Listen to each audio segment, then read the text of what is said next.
E o Senhor me trouxe uma palavra no profeta Ezequiel, capítulo de número 37. Um exército ou um vale de ossos secos. Ezequiel capítulo 37.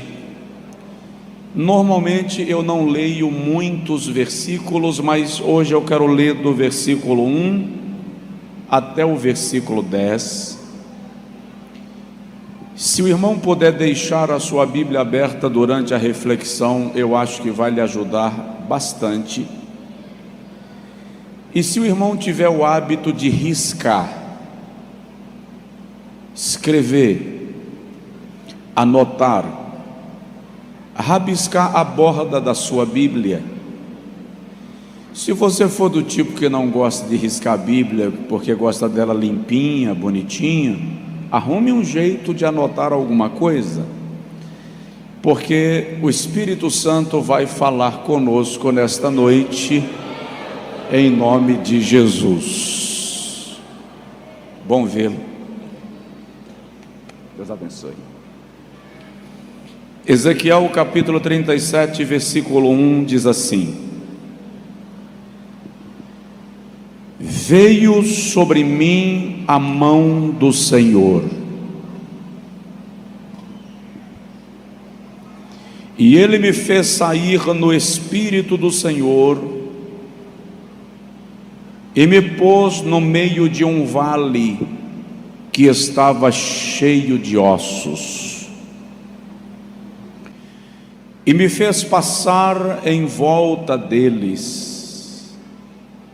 E eis que eram muito numerosos sobre a face do vale, e eis que estavam sequíssimos. E me disse: Filho do homem, porventura viverão estes ossos? E eu disse: Senhor, tu sabes. Então me disse: profetiza sobre estes ossos e dize-lhes: ossos secos, ouvi a palavra do Senhor. Assim diz o Senhor Deus a estes ossos: eis que farei entrar em vós o Espírito, e vivereis, e porei nervos sobre vós, e farei crescer carne sobre vós, e sobre vós estenderei pele, e porei em vós o Espírito, e vivereis, e sabereis que eu sou o Senhor. Então profetizei como se me deu ordem, e houve um ruído enquanto eu profetizava, e eis que se fez um reboliço, e os ossos se achegaram, cada osso ao seu osso. E olhei, e eis que vieram nervos sobre eles, e cresceu a carne, e estendeu-se a pele sobre eles por cima, mas não havia neles espírito. E ele me disse: profetiza ao Espírito, profetiza, ó Filho do homem, e dize ao Espírito: assim diz o Senhor Deus: vem dos quatro ventos, ó Espírito, e assopra sobre estes mortos, para que vivam. E profetizei como ele me deu ordem. Então o Espírito entrou neles, e viveram, e se puseram em pé, e era um exército grande e numeroso. Em algumas versões mais antigas ainda diz assim: e era um exército grande e numeroso que entrou na cidade. Que cidade? Jerusalém. É a profecia em pauta. É possível dizer amém? Amém. Diga comigo: Senhor Jesus, fala comigo. Amém. A última vez que eu estive aqui, eu não trouxe as Bíblias de evangelismo para disponibilizar ao irmão que desejar tê-la. Hoje eu trouxe. Então, um dia um irmão chegou para mim e fez assim: pastor, me dá a sua Bíblia para eu pregar igual o senhor. Então, lá fora tem um bocado de Bíblia dessa para você pregar assim com força. Mas a menção que eu quero fazer não é essa.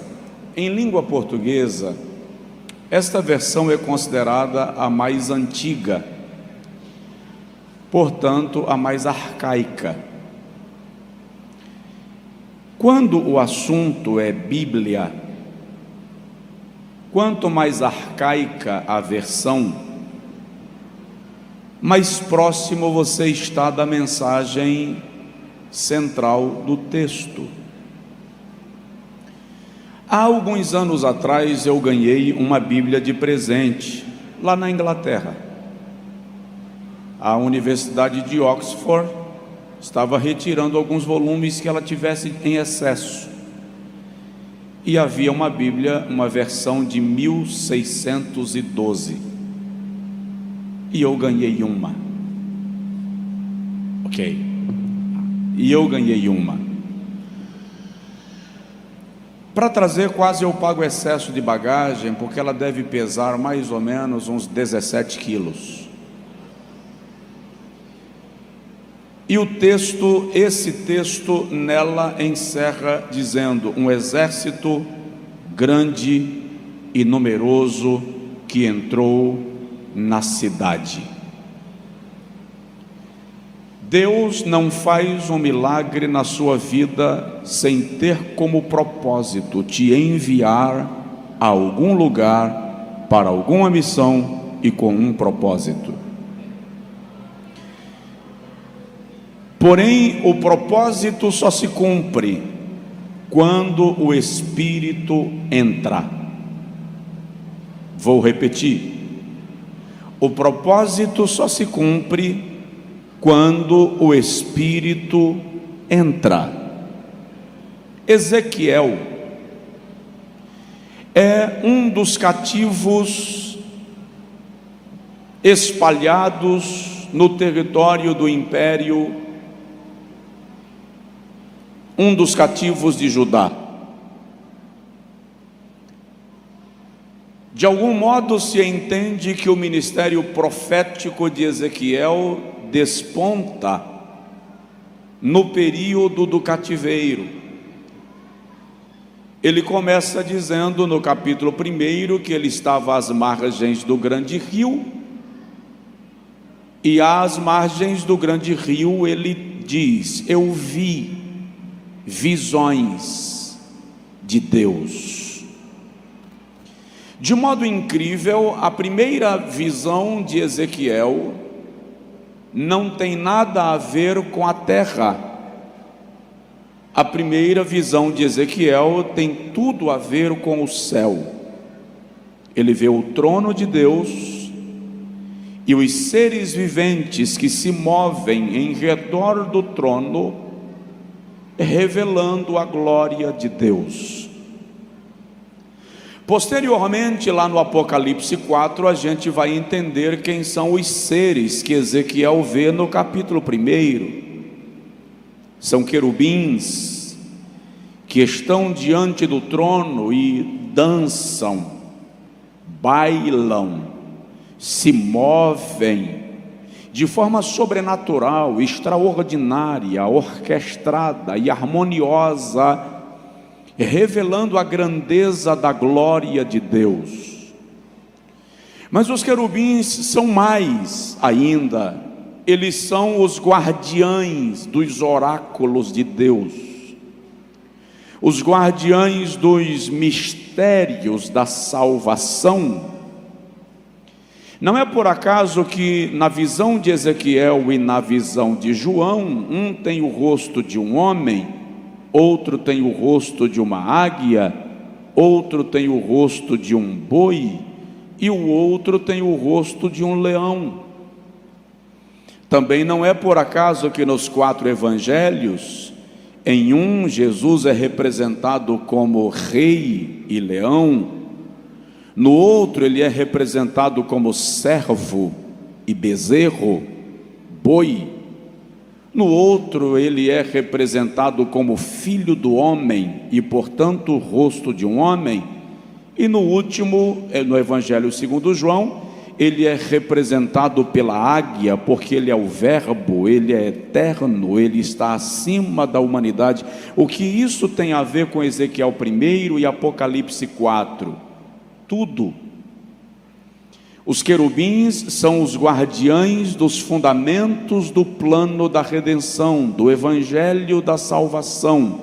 Eles são fiscais de Deus, no que tange a fidelidade, a lealdade daqueles que proclamam a salvação. Agora, Ezequiel está às margens do rio Quebar.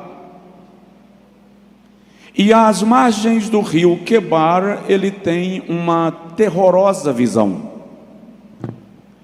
A visão de Ezequiel 37 está mais para um filme de horror do que para uma visão extraordinária e gloriosa. Ele vê um vale, e o vale está povoado de esqueletos, ossos sequíssimos. Lá na frente, no versículo de número 11, o Senhor explica para Ezequiel que aquele vale de ossos era a maneira como ele, Deus, via a casa de Judá. Ele diz: estes ossos são a casa de Israel, são a casa de Judá, e eles dizem: os nossos ossos se secaram e pereceu a nossa esperança, porque naquele cenário e naquela perspectiva não há mais esperança, são ossos sequíssimos. E este vale de ossos representa a condição da nação no seu aspecto espiritual, no seu aspecto político, no seu aspecto militar, econômico. A nação estava destruída, a nação havia sido exterminada, e os que sobreviveram estavam dispersos nas províncias do império, espalhados pelo mundo. É muito interessante quando o Senhor chama Ezequiel, e o Senhor pergunta para ele: estes ossos poderão viver? Aqui começa a transformação de um vale de ossos secos em um exército. Não sei qual é a sua condição hoje, nem a sua visão periférica da sua vida e do seu ministério, mas eu sei que nós servimos ao Deus que transforma vale de ossos secos em exército aparelhado para a batalha. Porque Deus é perito em pegar o caos e transformar em algo.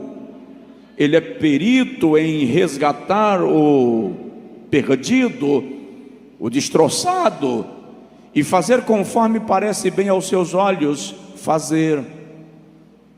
Mas o que eu quero trabalhar com os irmãos aqui nesta noite é: quais são os segredos desta profecia para que um vale de ossos se transforme num exército? Vamos começar entendendo que a primeira coisa que nós precisamos colocar em mente é que esse milagre de transformação está condicionado ao querer de Deus. A transformação de um vale de ossos secos num grande exército está condicionado ao querer de Deus. Diga comigo, é preciso que Deus queira. Primeiro nós temos que entender que a vontade de Deus é soberana. O Salmo de número 115, versículo de número 3, diz que o nosso Deus está nos céus e faz tudo que lhe apraz. Ou seja, Ele faz tudo aquilo que Ele quer fazer. Deus não pode ser forçado a nada. Ninguém é capaz de induzir Deus a fazer aquilo que Ele não pretende. Existe uma teologia no mundo moderno que diz assim: determine que Deus tem que fazer, ordene que Deus é obrigado a cumprir. Ele não funciona assim. Ninguém dá ordens àquele que é Senhor de tudo e de todos. Ele faz o que lhe apraz. O anjo, ou na visão de Ezequiel, o Senhor fala com ele e pergunta no versículo 3, filho do homem. Por 92 vezes Ezequiel é chamado de filho do homem ao longo de todo o livro. Parece que é uma forma de Deus fazê-lo lembrar que ele nada mais é do que homem. Esses ossos poderão viver? A resposta de Ezequiel é: Senhor, Tu o sabes. Os tradutores e expositores do texto sagrado dizem que essa resposta de Ezequiel seria traduzida de maneira literal, se fosse escrito assim: se tu quiseres, podem. Filho do homem, esses ossos poderão voltar à vida? Senhor, se tu quiseres, podem. Por quê? Porque se o Senhor quiser, tudo é possível. Um dia um leproso chegou perto de Jesus em Mateus capítulo de número 8 e perguntou: Senhor, se queres, podes tornar-me limpo. Jesus disse: quero ser limpo. Todo milagre na nossa vida começa na vontade de Deus. A transformação de um vale de ossos secos num grande exército começa no plano de Deus, no propósito de Deus, na vontade de Deus. O apóstolo Paulo diz aos Romanos, no capítulo de número 12, versículo de número 2, que a vontade de Deus opera em 3 níveis. Sua vontade é boa, agradável e perfeita. É boa porque o salmista diz que Deus tem boa vontade para com os homens. Ele mesmo, falando através de Jeremias, no capítulo de número 29, versículo 11, diz assim: eu bem sei os pensamentos que tenho a respeito de vós, pensamentos de bem e não de mal, para vos dar um futuro e uma esperança. Tudo aquilo que Deus planeja para a minha e para a tua vida é bom. Ainda quando nós não entendemos, é bom. Então, a transformação começa pelo plano. Se tu quiseres, podem. O que nós precisamos compreender é que a vontade de Deus antecede a nossa própria existência. A tua vida foi planejada pelo Criador antes mesmo de você nascer. Então, um milagre vai acontecer na sua vida, e esse milagre começa pela vontade de Deus. Se tu quiseres, podem. Eu vi uma certa feita um pregador, e ele estava empolgado, porque para dizer isso a gente precisa estar bem empolgado. Ele disse assim: eu levei Jeová no canto da parede. Quando terminou o culto, na hora de jantar, eu falei, ele me deu uma deixa, e eu falei com ele: aquele negócio de levar Deus no canto da parede lá, você levou uma aranha. Deus não vai no canto da parede para ninguém, gente. Ele não vai. Por que não vai? Porque Ele é soberano, porque Ele é acima de tudo, porque Ele é acima de todos, porque Ele tem o controle de tudo, porque Sua vontade é perfeita. Aquilo que Ele fez na sua vida, lá vou eu mexer com a nossa teologia. Aquilo que você recebeu de Deus como milagre, obrigado pastor, não é porque você pagou o preço, é porque Ele quis fazer por misericórdia, por compaixão. Eu gosto do texto de Jó, capítulos 37, 38, 39 e 40. Eu chamo esses capítulos de os capítulos da grandeza de Deus, porque ele diz assim: Jó, eu chamo os raios pelos nomes, eles se apresentam a mim e dizem-me: eis-nos aqui.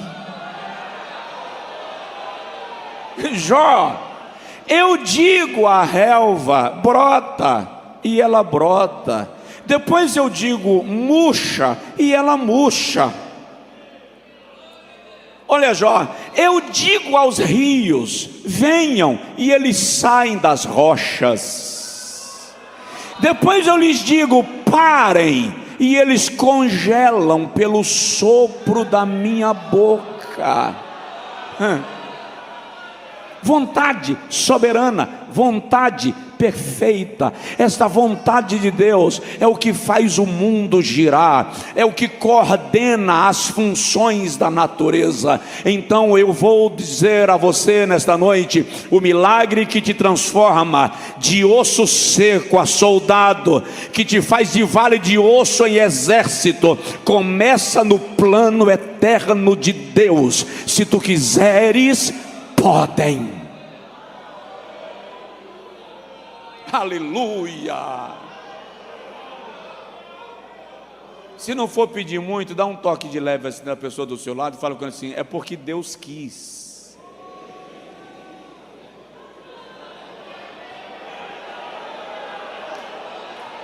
Aleluia. Aleluia.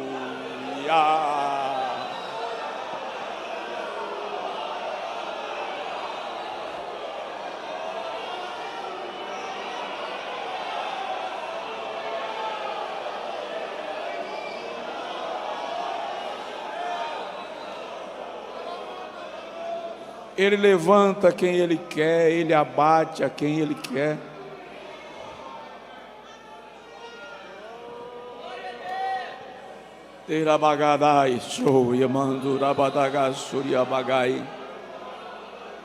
Segundo, esse processo de transformação do vale de ossos num exército, primeiro, passa pela vontade de Deus, é se Ele quiser. Segundo, está condicionado a profetizar. Deus quer, mas você precisa fazer alguma coisa. Profetize, declare, pronuncie, faça a sua parte, ouse. Olha o que ele diz a Ezequiel no versículo 4: profetiza sobre este vale de ossos. Profetiza, ó filho do homem. Tem um texto bíblico que o Senhor diz assim: a palavra está na tua boca. É incrível isso, que Deus pode fazer tudo sozinho, mas não faz. Por quê? Porque Ele decidiu construir parcerias. Ele quer fazer através de mim e através de você. Quer ver um exemplo? Gênesis capítulo de número 1, o Senhor cria todas as coisas que nós conhecemos e as que não conhecemos no planeta. Quando ele termina de criar, ele olha para Adão e diz: agora, dá nomes. Ora, o que é mais difícil, criar do nada ou dar nome ao que já foi criado? Obviamente que criar do nada está no campo da impossibilidade, só ele pode. Então, se ele criou, por que ele não deu nomes? Porque ele quis dar a Adão comandos. Eu estou te dando autoridade para dar nomes àquilo que você vai comandar. E a Bíblia diz que tudo que Adão nomeou, assim foi. Ou seja, o Senhor valorizou a palavra de Adão quando Adão a pronunciou debaixo da autoridade que lhe fora delegada. Nós da Assembleia de Deus e, portanto, defensores de uma teologia mais ortodoxa, mais conservadora, não gostamos da ideia de dizer vou profetizar. Nós cremos no dom de profecia, mas nós não cremos na autoridade para profetizar. Como se isso fosse um blefe. Eu não estou falando aqui de você profetizar de maneira banal, de você tornar a palavra profética algo usual, usar chavão. Eu estou falando de, primeiro, compreender a autoridade de Deus que opera na sua vida pela ação do Espírito Santo e usar essa autoridade para gerar o milagre que você quer. Quer ver? Quem abriu o mar vermelho? Quem abriu o mar vermelho? Deus. Mas Moisés precisou pegar o cajado e ferir as águas. É um ato profético. E o mais incrível, presta atenção, Moisés está aqui, é o mar. Moisés está aqui, ele fere as águas, mas uma coisa que eu não sei se você sabia, ele feriu as águas aqui, mas o mar não começou a abrir aqui. O mar começou a abrir no sentido inverso, ninguém viu. Imagina aí, Moisés fere as águas aqui, o povo fica olhando para a cara de Moisés e assim, não está acontecendo nada, eu acho que não deu certo, Moisés. Mas lá, do outro lado, o mar vem abrindo de lá para cá. Usar a autoridade profética não depende do que você vai ver de imediato, depende daquilo que você já viu no plano de Deus. A sua visão espiritual te levou para enxergar o que vai acontecer antes que comece. Segundo livro dos Reis, capítulo de número 13, quando Jeoás vai visitar o profeta Eliseu, a Bíblia diz que Eliseu já é um homem velho. Os estudiosos dizem que Eliseu ali tem mais ou menos 82, 84 anos. E está escrito que ele estava doente da doença da qual veio a morrer. E quando Jeoás, o rei de Israel, chega na casa de Eliseu, a Bíblia diz que ele ajoelha perto da cama de Eliseu e diz assim: meu pai, tu és como um exército aparelhado para a guerra. O que Jeoás está dizendo a Eliseu é: você vale por um exército inteiro. Eliseu olha para Jeoás e diz assim: pega o teu arco e a tua flecha. Jeoás pega o arco, olha, presta atenção nos detalhes, tá? Jeoás pega o arco e pega a flecha. Eliseu diz: entesa o arco, e Jeoás entesa o arco, e a Bíblia diz que Eliseu se levantou da cama e colocou a sua mão sobre a mão do rei. Esses detalhes são importantes. Quem segura a flecha é o rei, mas é a mão do profeta que está cobrindo a mão do rei. E Eliseu diz para Jeoás: agora atira a flecha. E ele atira. E quando ele termina de atirar a flecha, Eliseu diz: pega outra flecha e agora fere a terra. E Jeoás fere a terra 3 vezes. E quando ele para de ferir a terra, Eliseu olha para ele e diz assim: por que você parou? Eu não te mandei parar. Se tu tivesse continuado ferindo a terra, o Senhor te daria vitória completa sobre o rei da Síria. Mas porque tu feriste a terra apenas 3 vezes, apenas 3 vezes vencerás o rei da Síria. O que tem a ver ferir a terra com vencer o rei? Tem a ver com autoridade profética. Você precisa utilizar a autoridade que Deus te deu. Lá vai, e essa aqui é para alguém. Se Deus te deu uma ordem, não pare enquanto Ele não te der segunda ordem. Continue. Lá vai mais uma. Se Deus te deu uma ordem direta, se Deus falou com você ordem direta, a segunda ordem não vem através de outra pessoa. Quando Ele te dá uma ordem direta, a segunda ordem também será direta, porque Deus não desfaz aquilo que Ele determinou.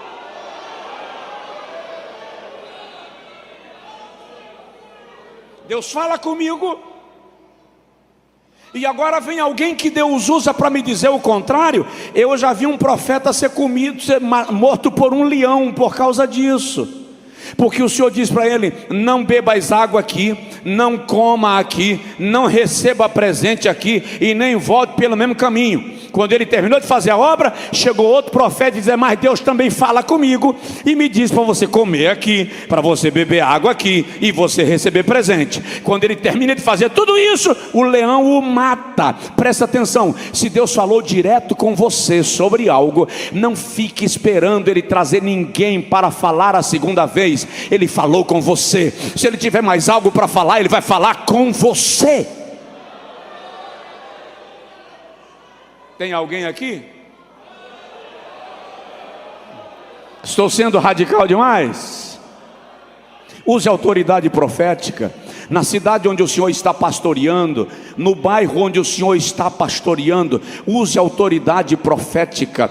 Tome um tempo de oração, se levante numa madrugada dessas, caminhe pela sua cidade, nessas ruas da sua cidade, tome posse da cidade onde Deus lhe colocou. Seja mais do que pastor de uma denominação, seja autoridade espiritual na cidade que Deus te colocou, seja sacerdote lá, seja profeta lá. A cidade é grande demais, pastor. Vai nas principais entradas e determina profeticamente. Pastor, ninguém vai entender. Presta atenção, Deus não chamou você para que a multidão te entenda. Deus chamou você para que a multidão veja que Ele lhe colocou lá.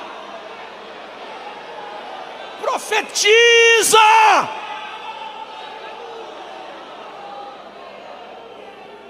Profetiza.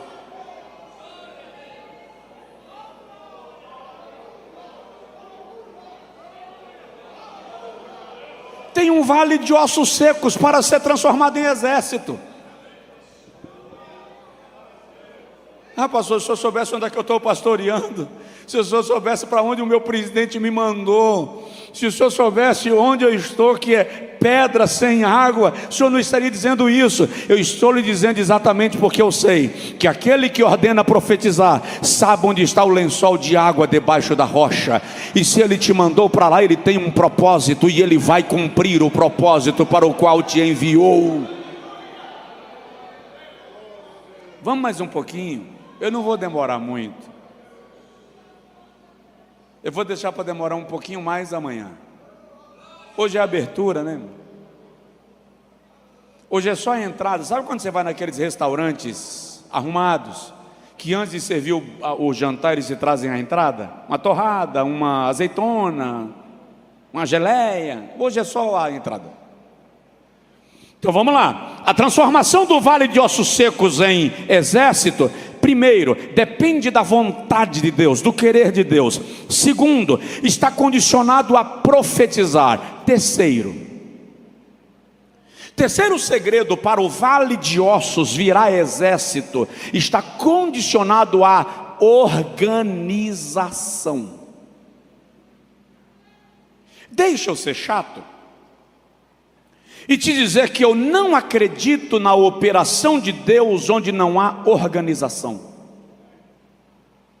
Olha o que o texto de Ezequiel diz para nós no versículo de número 7. Ele diz assim: houve um ruído enquanto eu profetizava, e eis que se fez um reboliço, e os ossos se achegaram, cada osso ao seu osso. O milagre começa quando cada osso encontra o seu lugar, quando cada coisa vai para o seu lugar, quando a organização começa. É preciso começar a organizar as coisas, organizar a vida, organizar a casa, organizar a igreja, porque se eu quero milagre, eu preciso ter cenário preparado para o milagre. Jesus está no deserto com uma multidão, que o texto diz que era de quase 5.000 homens. Quem é homem tem certeza, diz amém. Quase 5.000 homens, com fome. Irmãs, a irmã que tem esposo, que tem filho, me fala aqui por favor. Homem com fome senta sem ver comida? Não senta. Homem com fome, sem ver comida, se agita, vai para o quintal, caminha, arruma alguma coisa para fazer, mas só senta quando a comida está na mesa. E se ele sentar com a mesa vazia, a senhora não aguenta a pressão, que aí ele começa a reclamar, começa a falar, e aí os defeitos que não existem aparecem. Jesus tem quase 5.000 homens no deserto com fome, e Jesus diz assim: manda a multidão sentar. E não é sentar de qualquer jeito, senta em grupos de 50 e 100. Imagina aí, 4 da tarde, você com fome no deserto, aí chega Pedro, 1, 2, 3, 4, 5, 100, senta aqui. O outro, 1, 2, 3, fala a verdade, você espera? O que Jesus está ensinando ali é: se você quer que o vale da fome se transforme em provisão, larga de histeria, senta e se organize, porque na organização eu faço o milagre. Cada osso se encaixa no seu osso. O problema é que nós queremos um milagre sem organizar. Por quê? Porque o milagre é rápido, mas a organização é demorada. Organizar demora. Organizar requer critério. Organizar requer um pouco de chatice. Organizar requer pragmatismo. Meu amado pastor, distinto, querido obreiro, para a igreja onde o irmão está começar a crescer, o primeiro passo é organizar.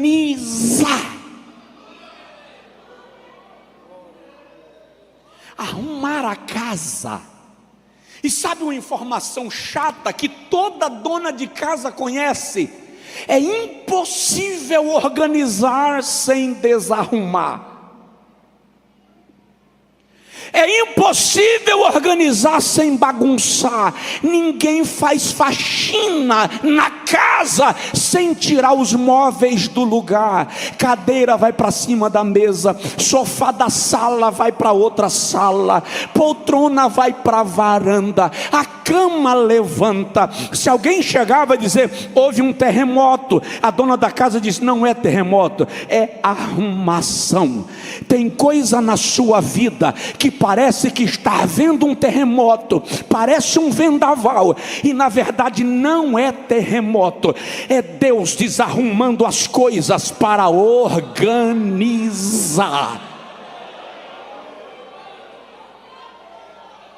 Aleluia! O milagre só começou na vida de Jacó quando ele começou a manquejar. O milagre só começou na vida de Moisés quando ele tirou as alparcas dos seus pés. Antes do milagre começar, vai haver um reboliço.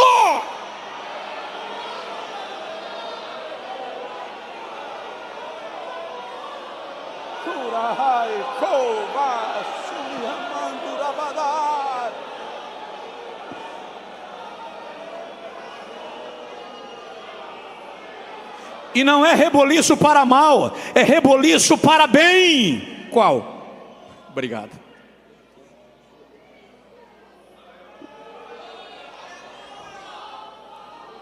É um reboliço que o próprio Deus vai promover. Vamos avançar. Quarto. Primeiro, a transformação de vale de ossos em grande exército passa pela vontade de Deus. Segundo, é preciso profetizar. Terceiro, é preciso organizar. Quarto, a transformação de um vale de ossos em exército muito numeroso está condicionado a governo. Sem governo há desgoverno. Sem autoridade existe anarquia. Deus, em toda organização, Ele estabeleceu governo, linha de comando. Porque se não há comando, desarranja. Olha o que o Senhor diz a Ezequiel: profetiza a esse vale de ossos secos e dizes que eu lhes darei nervos. No versículo de número 8 diz: e eis que vieram nervos. Ei, está de pé. São os nervos que dão sustentos para que as articulações funcionem. São os nervos que mantêm o esqueleto de pé. Isso fala de governo. Infelizmente, algumas pessoas estão achando que igreja, que família...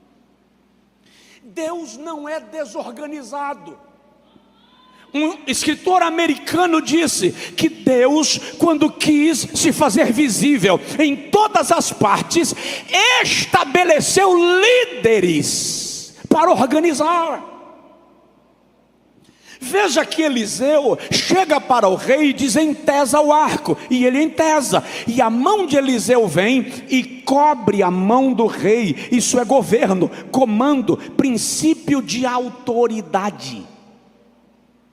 Um pregador muito conhecido e respeitado chegou no meu escritório revoltado com o pastor dele.